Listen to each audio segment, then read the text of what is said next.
Golden State Media Concepts bring you Book Review Podcast, a haven for bookworms of all ages and the widest genres, from mystery to memoirs, romance to comedy, fantasy to sci-fi. If you love to read, this is a podcast for you. It's the Golden State Media Concepts Book Review Podcast.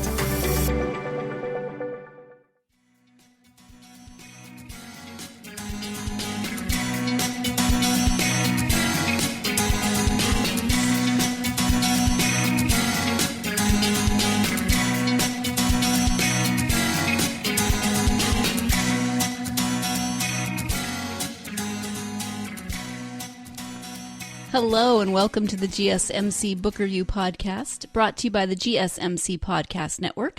I'm your host, Sarah, and I, as always, am happy to be talking books with you again today. Hopefully you tuned in on Tuesday for my interview with author Cole W. Williams about her wonderful children's book about how the microwave was invented. It's called Dr. Brainchild and Radar, a Popcorn Discovery. If you haven't listened to that, you should, because she's a lot of fun and she has some really great ideas about introducing scientific concepts to children of all ages, and also because that book is available for a giveaway. So if you go and listen to that episode, you can find out more about the book and about the giveaway, which you should definitely enter. You have until Sunday to enter, and then that's the 9th, September 9th, and then winners will be announced on September 10th. So, not an interview episode today. I am going to talk more about some of the things that I have been listening to on audiobook. If you are a new listener, then I will tell you what the other listeners are going to be like. Yeah, we know this already. I listen to audiobooks when I commute, when I'm running errands, sometimes when I'm just puttering around the house. I have a huge to-be-read list, and since I've been doing interviews for the podcast, that to-be-read list tends to be taken up by a lot of the books that I read by the authors that are on the podcast, and I am not complaining whatsoever about that. I love that. I love being introduced to new books and even new genres that I might not have listened to otherwise. So I catch up with some of my other TBR list on audiobooks as I am commuting, and I love both ways of getting in my books. Sometimes I wish that I was reading the book instead of listening to it, but I do like listening and hearing different interpretations as the narrator does their thing. So the first book that I'm going to talk about today is the third in a series by Riordan. It is the Trials of Apollo series, and I have talked about at least maybe I've talked about both of the first ones. This, as I said, is the third. The first book is The Hidden Oracle, the second book is The Dark Prophecy, and this book is called The Burning Maze. Let me go ahead and give you the description of that, and the description is nice because it gives it gives an overview of the series as a whole so far. The formerly glorious god Apollo, cast down to earth in punishment by Zeus, is now an awkward mortal teenager named Lester Papadopoulos. In order to regain his place on Mount Olympus, Lester must restore 5 oracles that have gone dark. But he has to achieve this impossible task without having any godly powers, and while being duty-bound to a confounding young daughter of Demeter named Meg. Thanks a lot, Dad. With the help of some demigod friends, Lester managed to survive his first 2 trials, one at Camp Half-Blood and one in Indianapolis, where Meg received the Dark Prophecy. The words she uttered while seated on the throne of memory revealed that an evil triumvirate of Roman emperors plans to attack Camp Jupiter. While Leo flies ahead on Festus to warn the Roman camp, Lester and Meg must go through the labyrinth to find the third emperor, an oracle who speaks in word puzzles, somewhere in the American Southwest. There is one glimmer of hope in the gloom-filled prophecy. The cloven guide alone the way does know. They will have a satyr companion, and Meg knows just who to call upon. So that is the description of the first 2 books and a little bit about the third one. You don't want to give too much away in a series. So as the description says, this is, it's called The Trials of Apollo. The series is called The Trials of Apollo. For those of you who may not be as familiar with Rick Riordan's Greek mythology series, it started out with Percy Jackson. There were 5 books in that series, and following a character named Percy Jackson, who is the son of Poseidon. Lots of quests and lots of adventures. Percy was also in the second series, which I am blanking on the title of. Wow. Anyway, that series involved 7 demigods who had to go on a quest because there was a giant. The giants were coming awake, and so there was a war with the giants, which is where Apollo comes into this story being punished for his role in the giant war. He is cast to Earth. This is his 3rd time being sent to Earth as a mortal, and he is, as the description said, a 16-year-old teenager named Lester Papadopoulos. He's constantly complaining about his name, as well as the fact that he has acne and flab. The glorious god Apollo should not have acne, nor should he have flab. He is very adamant about this. So the glorious god Apollo is very full of himself, as you can imagine, and Rick Riordan somehow manages to write him so that he is equal parts endearing, and you just want to kick him. He's really annoying sometimes because, he is the glorious god Apollo, and he is very upset at not being the god Apollo. The other main character is the young daughter of Demeter named Meg. When Apollo first comes to Earth, he knows that the first 2 times he fell to Earth as a mortal, he was bound to a demigod who gave him tasks and quests, and only after completing those quests and tasks did he regain his godliness, his godhood, it became immortal again. And that is the thing. He is fully mortal, so he can die in this form. And Meg is 12, and the description calls her confounding. That's a good word. Again, Rick Riordan manages to write her equal parts endearing, and you want to kick Apollo, you kind of want to shake Meg, or just roll your eyes so hard that they get stuck up in your head. She's a woman a young woman of very few words, very opinionated, very just kind of, she's just Meg. I don't quite know how else to describe her besides she's Meg, but she's good for, she always makes me chuckle, and we're starting to get to know a little bit more of her backstory with each book, and that's helping creating her, or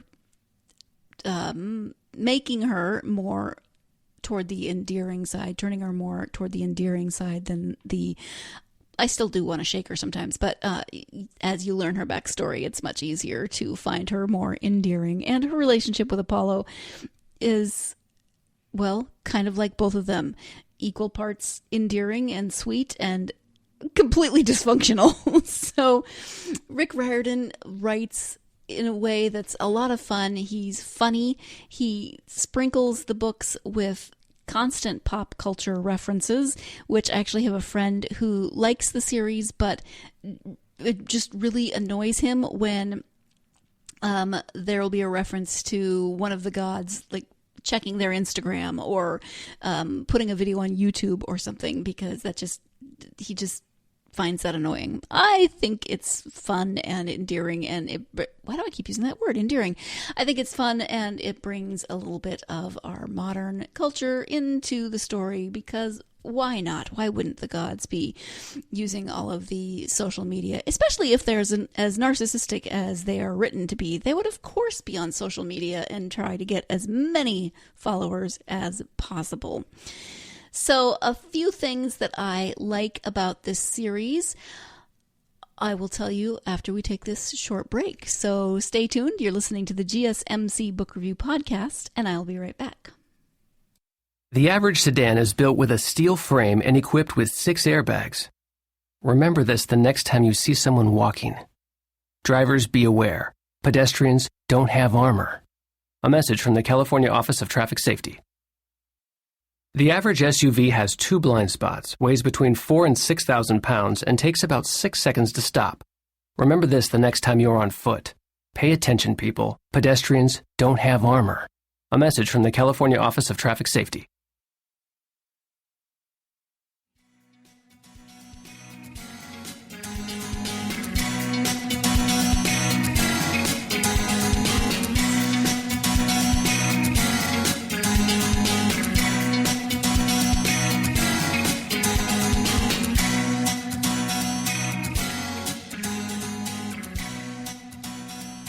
Welcome back to the GSMC Book Review Podcast. I was speaking before the break about the third book in the Trials of Apollo series, and during the break I actually looked up the name of the second series that I was completely blanking on, and that is the Heroes of Olympus.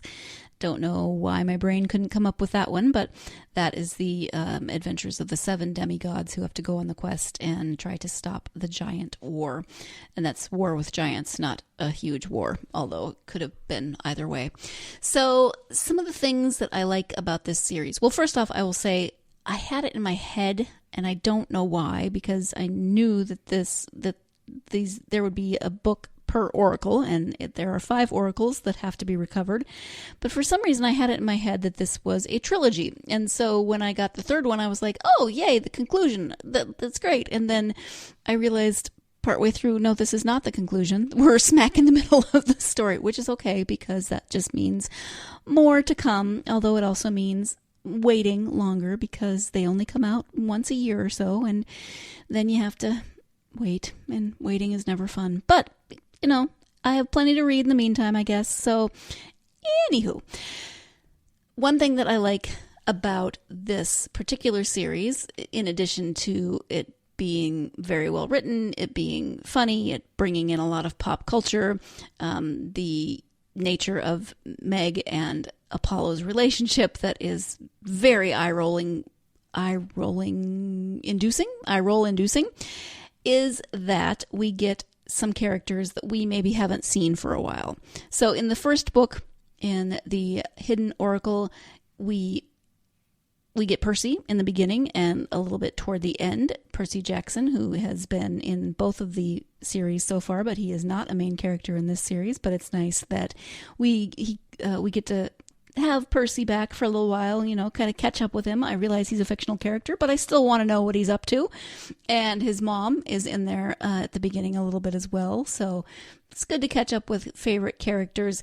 And then Lester and Meg go to Camp Half-Blood, so you get to see some of the characters that you've met before, as well as new campers, and Chiron, who is one of the teachers at Camp Half-Blood. In the second book, you get Lester or Apollo and Meg traveling with Leo and Calypso, who are from the Heroes of Olympus series. And that is fun because that answers finally some questions that were left a little bit up in the air at the end of that series. And then in this third book, we get Grover. He is the satyr that is assigned or called to lead them through the burning maze. Grover Underwood was not much in the second series, but he was a big part of the first series. He's Percy's best friend, and he's one of my favorite characters. I love Grover. He has an unhealthy obsession with food as a satyr, but he also has a big heart, and he cares so much about so many things. The one hard part about Grover coming back for me was that it's a different narrator in this book, and so it's not the voice that I grew to love in the first series, which is not the narrator's fault, but it kept taking me out a little bit. I was like, that's not Grover's voice. You're doing it wrong. Grover. Anyway, and then also in this third book, Coach Hedge is back. He's another satyr character from the second series, as well as Piper and Jason, who are 2 demigods from the Heroes of Olympus.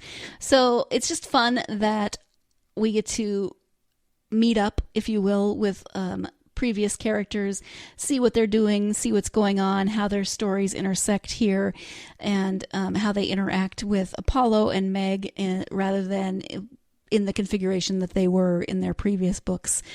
In the fourth book, they are headed to Camp Jupiter, which is Camp Half-Blood is the Greek camp for Greek demigods, and Camp Jupiter is the camp for Roman demigods. I'll let you read the series and have all of that explained more thoroughly. It is hugely important, but it's not needing to be explained right here. So they're on their way to Camp Jupiter, which is on the west coast. Camp Half-Blood is on the east coast. And so we will then be encountering more characters from the Heroes of Olympus, and I am definitely looking forward to that. So all in all, it is, it's right smack in the middle. It is the middle book where everything's kind of starting to go in the direction it needs to go, but there's still a lot more challenges to come, and everything's still very up in the air. It could look very bleak, but we know that there's 2 more books and 2 more oracles to take care of, and lots more adventures to come. So looking forward to that, and even though I now have to wait again, thanks authors who write series and make me wait. The second book that I want to talk about today is, I don't even know, nothing in common with the first book. It's just what I happen to be listening to, and that is Crazy Rich Asians by Kevin Kwan. Full disclosure, I have not yet seen the movie. I wanted to in this case, listen to the book before I saw the movie. I have heard amazing things about the movie, but I have not yet seen it. Our movie host, Stacy, actually talked about the movie on the GSMC movie podcast a couple weeks ago. So if you want to hear her take on it, then you should definitely go check out that episode and see what she had to say. It is, again, but this is actually the first in a trilogy. So this one really is a trilogy. I double checked, and it is by Kevin Kwan. And let me go ahead and give you that description. When New Yorker Rachel Chu agrees to spend the summer in Singapore with her boyfriend, Nicholas Young, she envisions a humble family home and quality time with the man she hopes to marry. But Nick has failed to give his girlfriend a few key details. 1, that his childhood home looks like a palace. 2, that he grew up riding in more private planes than cars. And 3, that he just happens to be the country's most eligible bachelor. On Nick's arm, Rachel may as well have a target on her back. The second she steps off the plane, and soon her relaxed vacation turns into an obstacle course of old money, new money, nosy relatives, and scheming social climbers. And that is an understatement. Oh my gosh, she goes through so much in this book. What's fun about this book is that Rachel and Nicholas could be called the main characters, and it really is their story, but there are so many other characters in this book that we get backstories and side stories and different plot points, and it all works together. I mean, each chapter focuses on a different person or a different family or a different scenario, but through it all, it's Rachel and Nicholas, but you're also getting Nicholas's mother's point of view, and you're getting cousins and aunties and grandmother, and just it's amazing. And this is a world that I have absolutely no experience with, so I loved getting this glimpse into this crazy world that I have never been in. I will probably never ever be in, and I know that if I were ever thrust into this world, I would not be as gracious about it as Rachel is, because Nick does not tell her, as the description said, about his family. And we do eventually get more of his reasoning about that, but he just doesn't think it's important. They're his family and she'll be fine, but they're going to Singapore for Nick's best friend's wedding. He's the best man in Colin's wedding. And it's the society event of the year. It's being written up in all kinds of magazines. It's getting all kinds of coverage. People are talking about it like it's a royal wedding. And there are multiple different events surrounding this wedding that involve you're supposed to, wear amazing outfits, different amazing outfits to each event. So on the actual day of the wedding, there's the reception, and then there's a wedding banquet. That's 3 different outfits just for one day. And then there's the rehearsal dinner the night before. There's the tea ceremony the day after. Everything involves a different outfit. So that alone, I think, would make me annoyed that my boyfriend didn't tell me the proper things to pack. I need to know what to pack. But Rachel walks into this just completely, and is completely blindsided by pretty much everything. And we'll talk about this some more, but we are going to take our second break of the podcast. Stay tuned. You're listening to the GSMC Book Review Podcast, and I will be right back. The average sedan is built with a steel frame and equipped with 6 airbags. Remember this the next time you see someone walking. Drivers, be aware. Pedestrians don't have armor. A message from the California Office of Traffic Safety. The average SUV has 2 blind spots, weighs between 4,000 and 6,000 pounds, and takes about 6 seconds to stop. Remember this the next time you're on foot. Pay attention, people. Pedestrians don't have armor. A message from the California Office of Traffic Safety.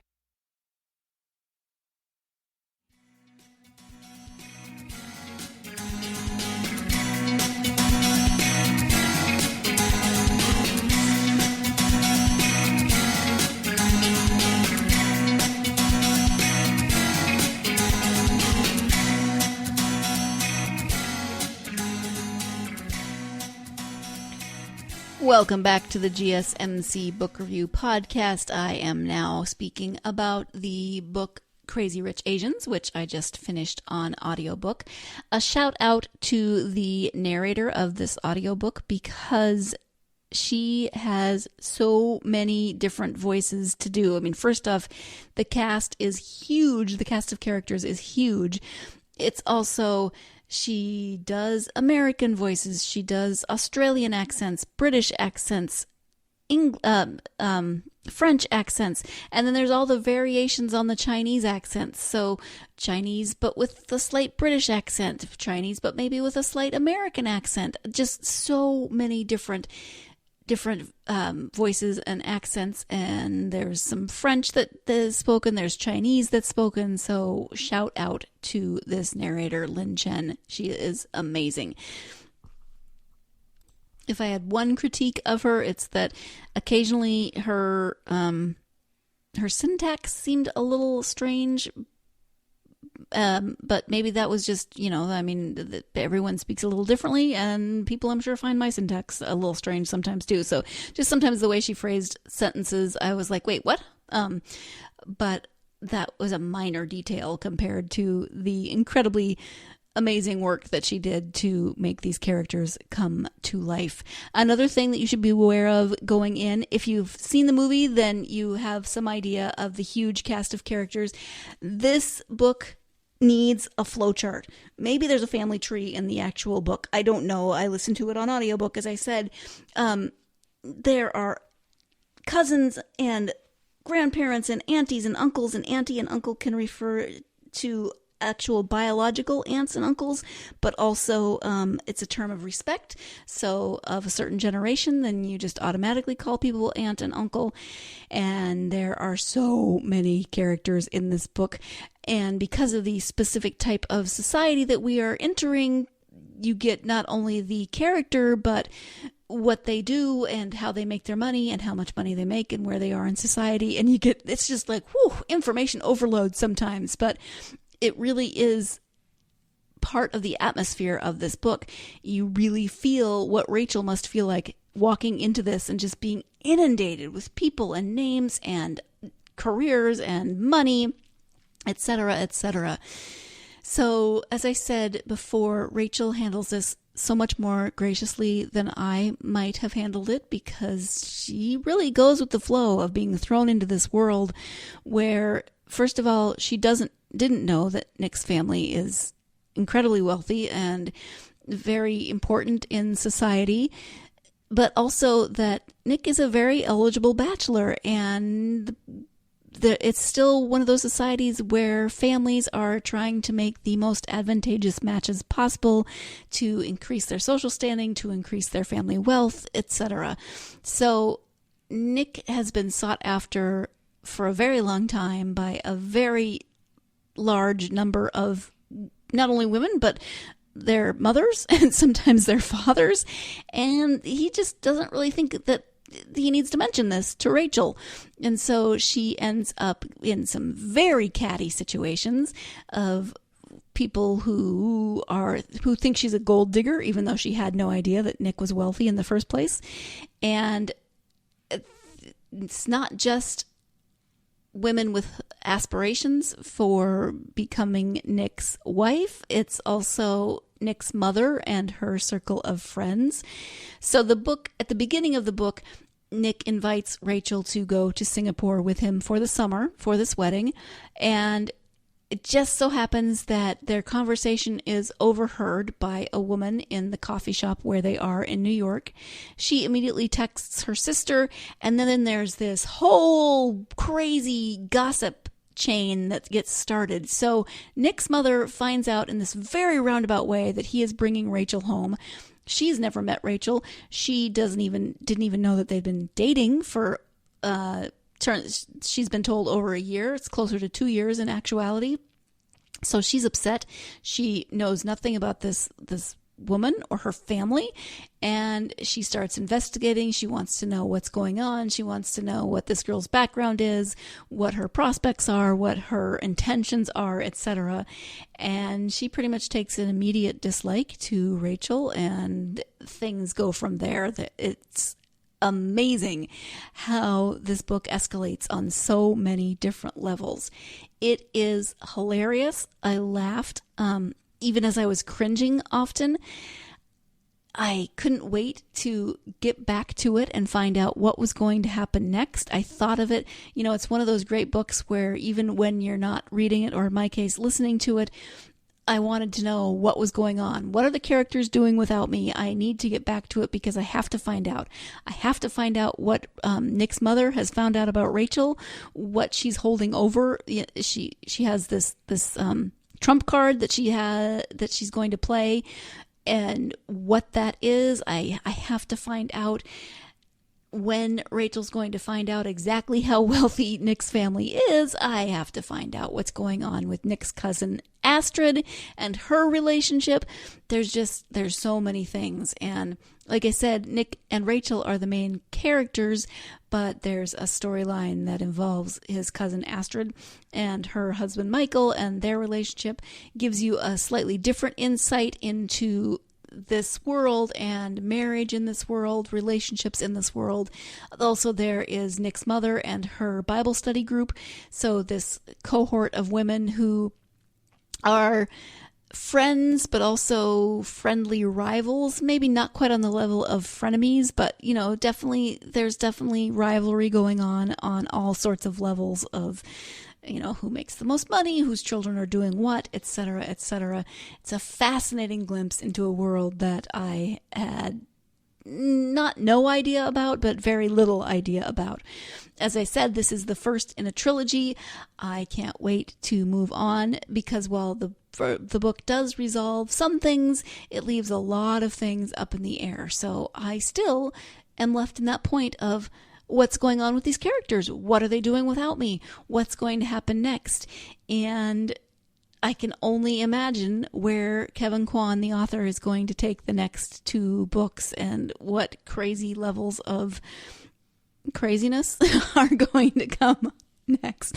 Oh, some of the people are just so over the top horrible, and so over the top hilarious. And over the top is definitely a good word for this book, because the wedding itself, Colin's wedding, is they keep saying that they spent $40 million on this wedding, and yeah, it's crazy. I just can't even fathom some of the things that go on in this book. So having Rachel as the main character and coming from a completely different background, she is Chinese, but mainland Chinese, and I never realized not the difference, but the way Chinese in Singapore looked at mainland Chinese, how that whole dynamic plays out.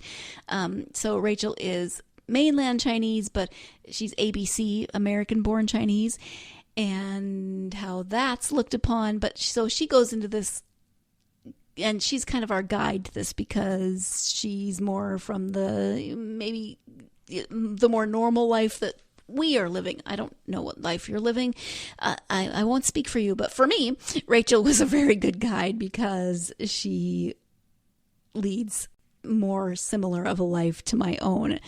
Obviously, I'm not an economics professor at NYU like she is, but still, she has never been to Singapore. She's never encountered this society, this culture.